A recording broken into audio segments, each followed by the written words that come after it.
आज का जो टॉपिक है उसे पढ़ने से पहले हमने क्या क्या पढ़ लिया है उसके बारे में एक ओवरव्यू देख लेते हैं। प्रीवियस क्लासेस में हमने जो टॉपिक्स पढ़े, पहला टॉपिक था सिस्टम क्या होता है, सेकंड टॉपिक था पार्ट ऑफ सिस्टम क्या क्या होते हैं, थर्ड टॉपिक था सॉफ्टवेयर क्या होते हैं और हार्डवेयर क्या होते हैं। उसके बाद टॉपिक था पार्ट ऑफ सॉफ्टवेयर कौन कौन से होते हैं, जिसे हमने पढ़ा था फ्रंट एंड टूल और बैक एंड टूल। इसके बाद जो हमने टॉपिक पढ़ा था टाइप्स ऑफ सॉफ्टवेयर। हाँ, types of software, very good, types of software. और जो सिक्स्थ टॉपिक पढ़ा था फिर हमने पढ़ा था languages and types of languages.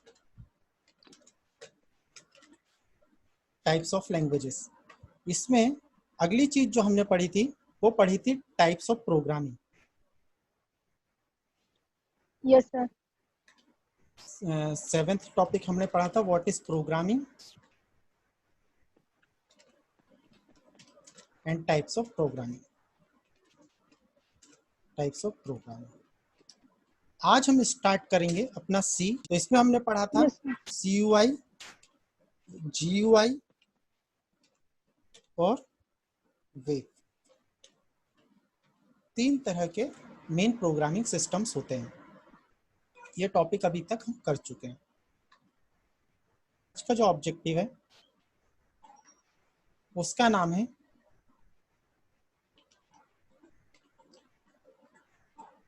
First introduction of C language, या उसकी डेफिनेशन क्या होती है। सेकंड टॉपिक आज जो हम पढ़ेंगे वो पढ़ेंगे वेरिएबल एंड डेटा टाइप्स। ये दो टॉपिक आज हमें पढ़ने हैं, introduction of C language, variables and data types. इसको ध्यान से देखें। पहले सी लैंग्वेज होती क्या है उसके इंट्रोडक्शन को देख लेते हैं। व्हाट इज सी लैंग्वेज, पिछली क्लास में मैंने बताया था। कभी भी किसी चीज की डेफिनेशन लिखते हैं तो पहले ये बताते हैं कि उससे कौन सा वर्क किया जा सकता है। तो सी लैंग्वेज के through we can create new software.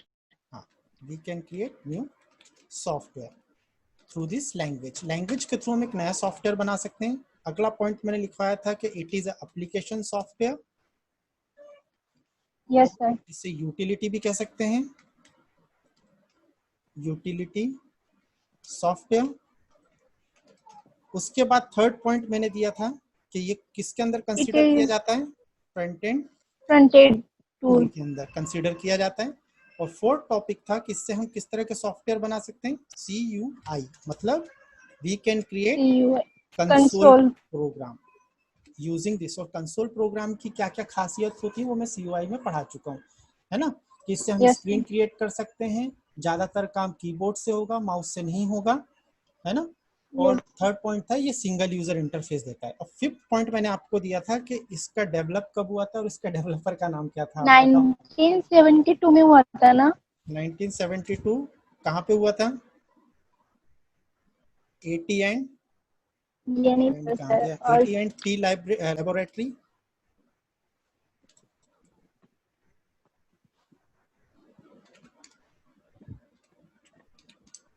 Laboratory 1972 किसने किया था, डेनिस रिची ना। डेनिस आ रही। आज का जो टॉपिक है वो है वेरिएबल एंड डेटा टाइप्स। तो पहले देखते हैं वेरिएबल्स क्या होते हैं। First topic is variable. ध्यान से समझिएगा, वेरिएबल क्या होते हैं। वेरिएबल्स क्या होते हैं, देखिए कोई भी वैल्यू होती है, एक एग्जांपल से समझते हैं। हमने कोई भी वैल्यू ली, जैसे मैंने बनाया इंटीजर a फॉर एग्जांपल, तो इसका मतलब क्या होता है कि यहाँ पर एक मेमोरी एलोकेट हो जाएगी, ठीक है, और इसके अंदर मैंने एक वैल्यू डाल दी, फॉर एग्जांपल 10। इस मेमोरी के अंदर मैंने कौन सी वैल्यू डाल दी, 10 वैल्यू डाल दी, और इसका मैंने जो नेम दिया है इसका, इस मेमोरी का, उसका नेम क्या दे दिया मैंने, ए। इस लाइन का मीनिंग ये होता है ना, कि मैंने कोई वेरिएबल नेम दिया और उसका मैंने एक नाम दे दिया ए। तो ए जो है इसी को कहा जाता है वेरिएबल। तो सिंपल वे में डेफिनेशन क्या हो गई, नेम ऑफ मेमोरी। हम जो एक मेमोरी को नेम एलोकेट करते हैं उसी को क्या कहा जाता है, वेरिएबल कहा जाता है। तो वेरिएबल नेम का काम क्या है कि जो भी हमने एक मेमोरी बनाई उसको एक नाम से इंडिकेट करना, ताकि हम उसके थ्रू उसके अंदर वैल्यू डाल सके और डेटा को निकाल भी सके, मतलब इंसर्ट भी कर सके और एक्सेस भी कर सके। तो first point, it is a name of memory या name of memory are called variable name, है ना। Second point, with the help of this topic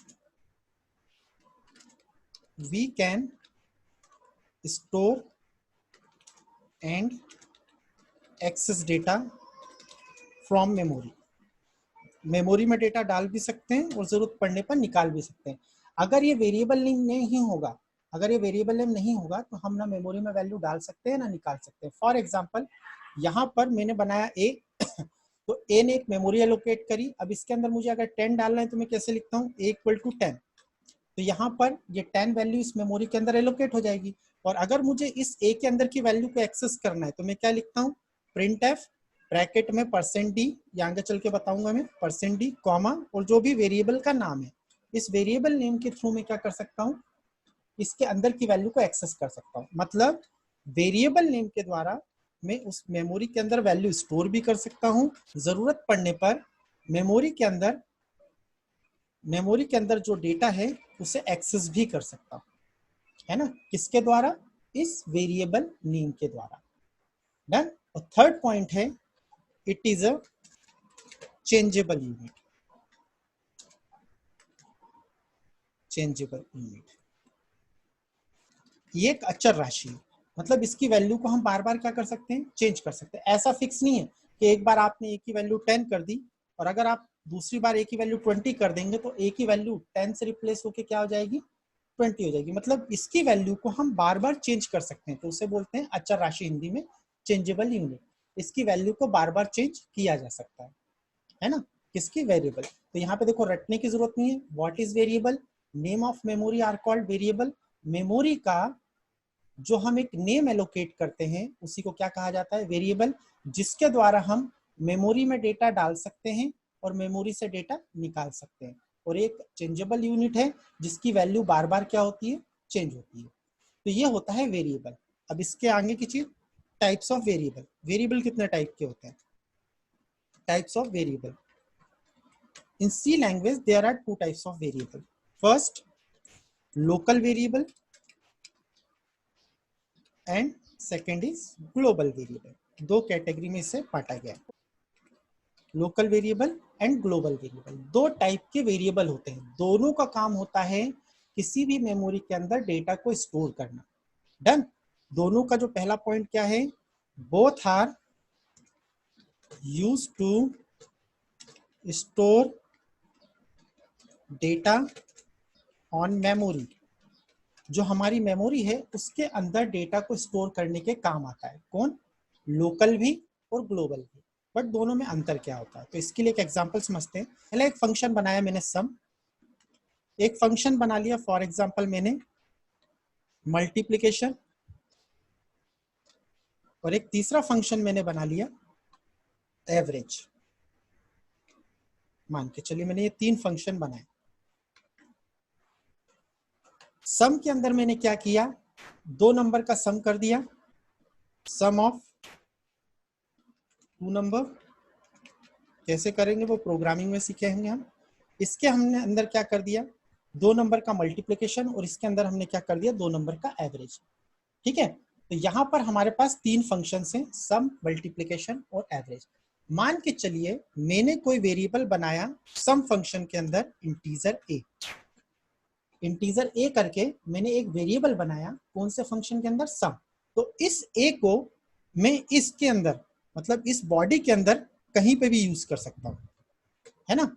but मैं यहां पर मल्टीप्लिकेशन में और एवरेज में इसको यूज नहीं कर सकता। कहां कहां पर?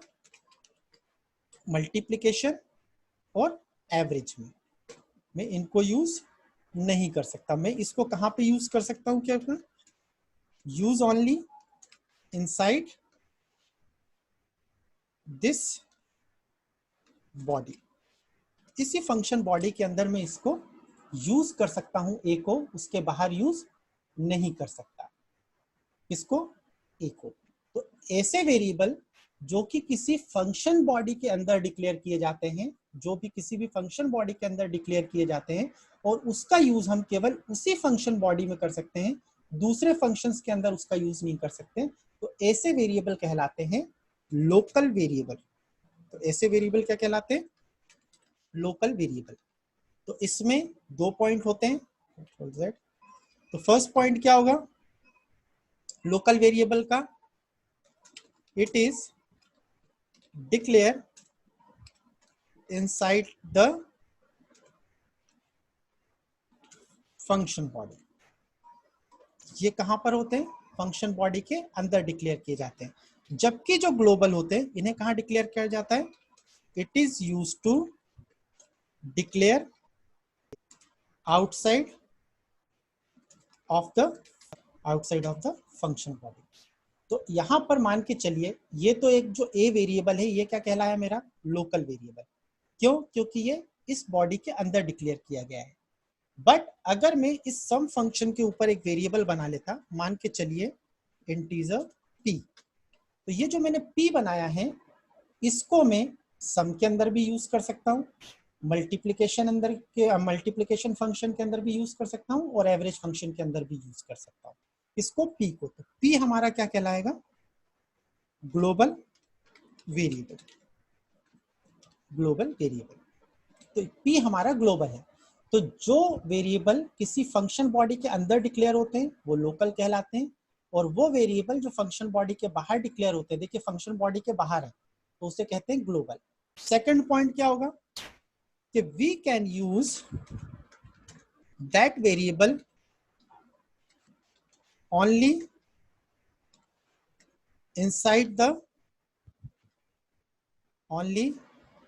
inside its own function body. इसको हम केवल उसी फंक्शन बॉडी में यूज कर सकते हैं जहां पे उसे डिक्लेयर किया गया है और दूसरी जगह पे डिक्लेयर नहीं कर सकते। इसको we can use that variable in whole program, और इसका हम यूज पूरे प्रोग्राम में कहीं पे भी सकते हैं, इन होल प्रोग्राम। तो जो ग्लोबल वेरिएबल होते हैं इनको हम पूरे प्रोग्राम में कहीं पे भी यूज कर सकते हैं। तो कहने का मतलब क्या हुआ कि मैं p को सम के अंदर भी यूज कर सकता हूँ, मल्टीप्लिकेशन के अंदर भी यूज कर सकता हूँ और एवरेज के अंदर भी यूज कर सकता हूँ। किसको? p वेरिएबल को। बट मैं a वेरिएबल को केवल सम फंक्शन के अंदर यूज कर सकता हूँ, मल्टीप्लिकेशन और एवरेज के अंदर यूज नहीं कर सकता। तो वो वेरिएबल जो किसी फंक्शन बॉडी के अंदर डिक्लेयर किए जाते हैं और उसका यूज केवल उसी फंक्शन बॉडी में कर सकते हैं वो कहलाते हैं लोकल, और वो वेरिएबल जो किसी फंक्शन बॉडी के बाहर डिक्लेयर किए जाते हैं और उसका यूज हम पूरे प्रोग्राम में कहीं पे भी कर सकते हैं, सम में भी कर सकते हैं, एवरेज में भी कर सकते हैं और मल्टीप्लिकेशन में भी कर सकते हैं p को। It is called global variable. तो यहाँ पर ये इसकी डेफिनेशन थी। तो there are two types of variable, local variable और ग्लोबल वेरिएबल। डन। अब इसके बाद एक टॉपिक आता है, वेरिएबल के अंदर का ही टॉपिक है, व्हाट इज द, ये एग्जाम में पूछते हैं, what is the scope and life time of variable. Variable का स्कोप क्या होता है और लाइफ टाइम क्या होता है। यहां पे सबसे ज्यादा कंफ्यूजन होता है लोगों को। What is the scope and what is the life time of variable. ठीक है, तो पहले बात करते हैं स्कोप क्या होता है, स्कोप का मीनिंग क्या है। ठीक है, मान के चलिए यहां पर मैंने एक वेरिएबल बनाया ए, किस बॉडी के अंदर, इसको अलग से ले लेते हैं, कंट्रोल सी कंट्रोल वी। यहां पर मैंने एक फंक्शन बनाया जिसका नाम है सम, और इसके अंदर मैंने एक वेरिएबल डिक्लेयर कर दिया जो कि है इंटीजर ए। डन। अब अगर मैं आपसे ये पूछूं कि ए को मैं कितने एरिया में यूज कर सकता हूं, तो आपका आंसर क्या होगा, मैं केवल इस ए को इस सम फंक्शन के अंदर ही यूज कर सकता हूं। तो स्कोप का मतलब होता है वो एरिया जिस एरिया में उस वेरिएबल को यूज किया जा सकता है। जैसे मैं अगर पूछूं कि ग्लोबल वेरिएबल का स्कोप क्या है, तो आपका आंसर होगा इन होल प्रोग्राम, या किसी भी प्रोग्राम, मतलब प्रोग्राम में कहीं पे भी इसका यूज कर सकते हैं, इसका ग्लोबल वेरिएबल का। तो अगर कोई पूछता है लोकल वेरिएबल का स्कोप क्या है, तो आपका आंसर होगा उसी फंक्शन बॉडी के अंदर। और कोई पूछेगा ग्लोबल वेरिएबल का स्कोप क्या है, तो आपका आंसर होगा पूरे प्रोग्राम में कहीं पे भी। ठीक, तो यहां पर ये अंतर होता है स्कोप। तो स्कोप का मीनिंग क्या हुआ, एक बार और देख लेते हैं। तो ग्लोबल वेरिएबल का स्कोप क्या है, पूरे प्रोग्राम में हम इसका यूज कहीं पे भी कर सकते हैं, जबकि लोकल वेरिएबल का यूज हम केवल उसी फंक्शन बॉडी के अंदर कर सकते हैं। तो ए का स्कोप है उसी फंक्शन बॉडी के अंदर, जबकि पी का स्कोप है पूरे प्रोग्राम में। तो स्कोप का मीनिंग हुआ that area where we can access that variable. हम जितने एरिया में या जिस एरिया में वेरिएबल को एक्सेस कर सकते हैं वो वेरिएबल का क्या कहलाता है, स्कोप। अब बात आती है लाइफ टाइम की। चलो ये तो समझ में आ गया, तो सिंपल था। लाइफ टाइम क्या होता है, वेरिएबल का लाइफ टाइम क्या होता है। लाइफ टाइम मतलब when ever variable is in use, जब तक वेरिएबल यूज में है उसे क्या बोला जाएगा, उसका लाइफ टाइम। अब इसको कैसे समझते हैं वो देखते हैं। मान के चलिए मैंने इस सम के अंदर एक प्रोग्राम बनाया 2 नंबर को प्लस करने का। तो मैं कैसे बनाता हूँ, सिंपली आपको पता है ए बी को डिक्लेयर करेंगे, फिर ए और बी के अंदर वैल्यू को असाइन करेंगे, ए की वैल्यू इतनी बी की वैल्यू इतनी, और दोनों को प्लस कर देंगे S equal to A plus B. और जो प्रिंट के थ्रू मैं यस को क्या करवा लूंगा, प्रिंट एफ के थ्रू एस को प्रिंट करवा लूंगा। अभी मैं एग्जाम्पल ले रहा हूँ। तो यहाँ पर मैंने इस तरीके से काम किया। यहाँ पे मैंने सम की कोडिंग करी, 2 नंबर लिए ए बी और एस, 3 वेरिएबल लिए, ए के अंदर 10 डाला, बी के अंदर 20, दोनों को प्लस कर दिया, और प्रिंट को मैंने प्रिंट के थ्रू से क्या करवा लिया, मॉनिटर पे प्रिंट करवा लिया। अब देखिए ए को मैंने फर्स्ट लाइन में यूज किया है, ए को मैंने सेकंड लाइन में भी यूज किया है, बट ए को मैंने थर्ड लाइन में यूज किया नहीं, पर फोर्थ लाइन में ए का यूज किया है, पर फिफ्थ लाइन में इसका यूज नहीं किया।